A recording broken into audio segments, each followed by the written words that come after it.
Saviez-vous que lorsque vous parlez à quelqu'un, que ce soit un membre de votre famille, votre ami, votre collègue ou même votre chien, le verbal, vos paroles, ne représentent qu'une infime partie du message. Outre le ton, le rythme ou l'intonation de votre voix, la plus grande partie se situe dans votre communication corporelle, appelée également la communication non verbale.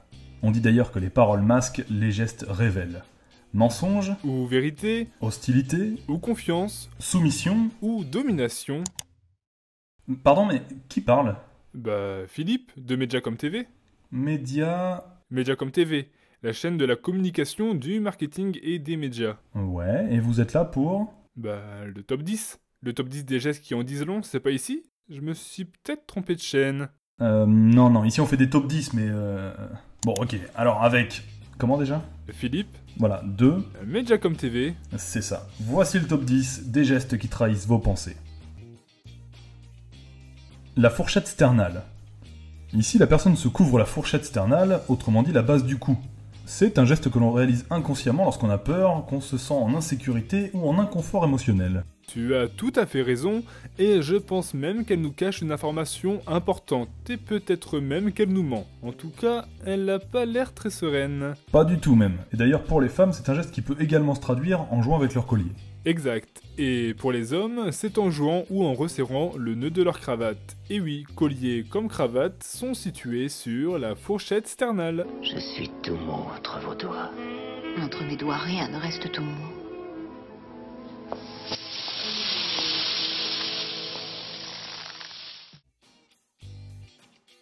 L'orientation du pied. Sur ce plan, les deux personnes entretiennent une conversation, mais l'on remarque que l'une d'elles a un de ses pieds tourné vers l'extérieur. Ah oui, bien vu. Tellement discret que je l'avais même pas remarqué. Discret, oui, mais en tout cas, cela ne fait aucun doute. Cet homme souhaite prendre congé et il a sûrement affaire ailleurs. Et tu sais quoi? Son pied est orienté vers la direction dans laquelle il souhaite s'en aller. On va procéder à la transaction. Ouais.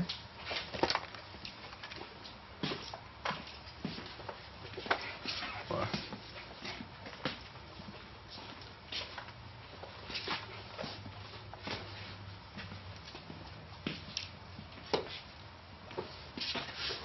On va peut-être arrêter parce que je suis fatigué.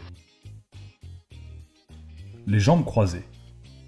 Ici, les deux personnes sont assises, discutent l'une en face de l'autre ou légèrement de côté. Ah, tiens, je ne sais pas si les internautes l'ont remarqué, mais cet homme vient juste de croiser ses jambes comme pour former une barrière entre lui et son interlocutrice. Bien vu. Et du coup, traduction? Traduction, il ferme la relation tout simplement. Et les raisons? Je dirais qu'il ne se sent pas à l'aise, ne fait pas totalement confiance à cette jeune femme et préfère garder ses distances. Ceci étant, je le comprends, c'est vrai qu'elle n'inspire pas forcément confiance. Tu n'as peut-être pas tort. Ici, c'est la même situation, mais vous avez sans doute remarqué une petite différence. L'homme croise ses jambes afin qu'elle soit tournée vers son interlocutrice. Traduction, il ouvre la relation, il se sent à l'aise, il est en confiance et apprécie la compagnie de la jeune femme. J'ai eu une micro-dépression nerveuse après le succès de Dickeneck. Ah oui, il y a eu un... Ouais, un peu comme Yannick Noah a eu après Roland Garros en fait. Passage à vide, quoi. Les mains dans le dos. La personne avec laquelle vous discutez se tient droite, face à vous, les pieds légèrement écartés, les bras derrière le dos et parfois même les mains liées. Cette position est inconsciemment, ou pas d'ailleurs, tenue par les individus ayant une grande estime d'eux-mêmes. Ici, il vous dit « Je suis supérieur à vous, mon statut social est supérieur au vôtre, gardez votre distance car je n'ai aucunement l'intention de m'ouvrir à vous. » En même temps, avec cette posture, moi non plus je ne serais pas prêt à m'ouvrir à lui et je ne pense pas être le seul. Ouais, bon, bah ça va, hein. Ça y est, hein.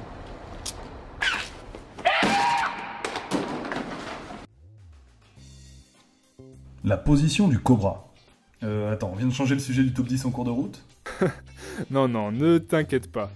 Imaginez, vous êtes en réunion, entre amis, entre collègues ou avec vos proches, et une des personnes s'adosse dans son siège, tient ses mains croisées derrière la tête et fait reposer une de ses jambes sur l'autre.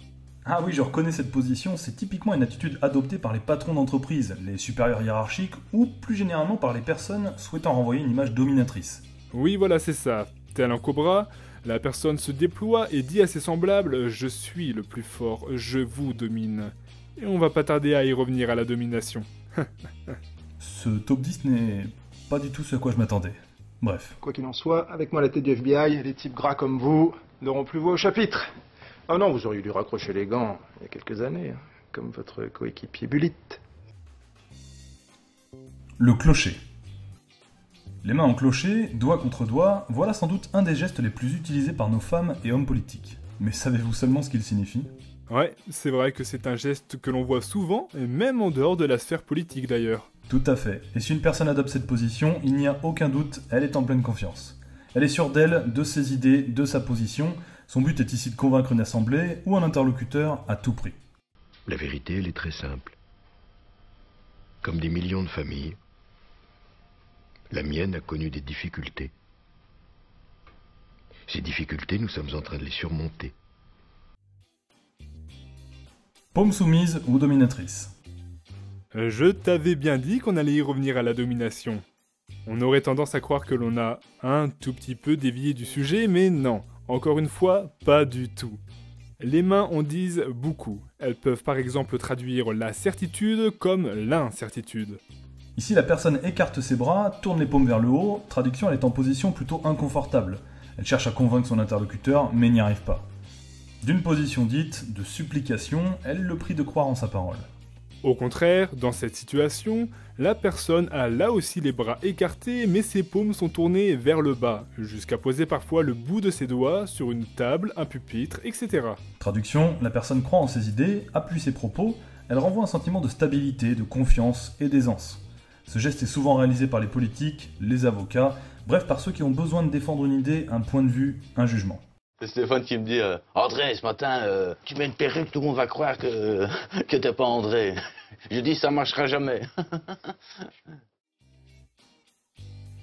Un doigt dans l'œil. Il nous arrive d'être agacés par des conversations ou par une idée dont on nous a fait part. Un sentiment d'agacement souvent dû au fait que nous ne sommes pas convaincus par ce que nous dit notre interlocuteur, ou tout simplement que nous ne sommes pas, mais alors pas du tout intéressés par ce qu'il nous raconte. Une bonne façon de repérer ce sentiment d'agacement ? Regardez plutôt.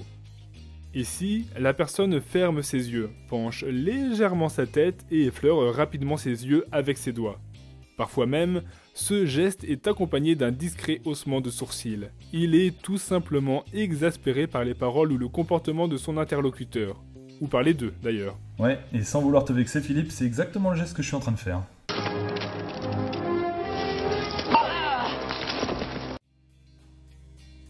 La poignée de main politicienne. Je ne sais pas ce qu'en pensent tes internautes, mais moi je ne l'aime pas, mais alors pas du tout celle-ci. Et je ne l'aime pas non plus. Le nom parle de lui-même, souvent utilisé par les hommes politiques, cette poignée de main veut inspirer la confiance, créer une intimité immédiate avec une personne que l'on ne connaît pas ou peu. Si quelqu'un que vous ne connaissez pas ou peu vous serre la main de la sorte, méfiez-vous. Il cherche à établir un contrat de confiance, d'intimité. Ne vous laissez pas manipuler par la suite. Et pour vous amuser à perturber cette personne sans qu'elle s'y attende et pour la décontenancer un peu, je vous conseillerais tout simplement de mettre votre main libre par-dessus la sienne. Comme ça.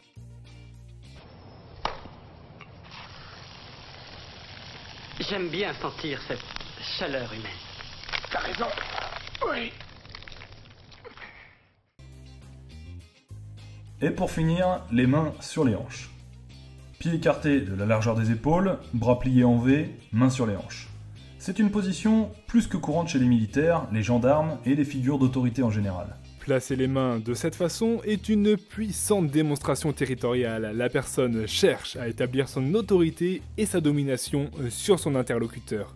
Bref, encore une histoire de domination. En un mot, ne vous laissez pas impressionner. Je vois bien ce qui vous plaît dans le nazisme. D'ailleurs, qui pourrait vous jeter la pierre? Moi-même, parfois, il m'arrive de me fâcher.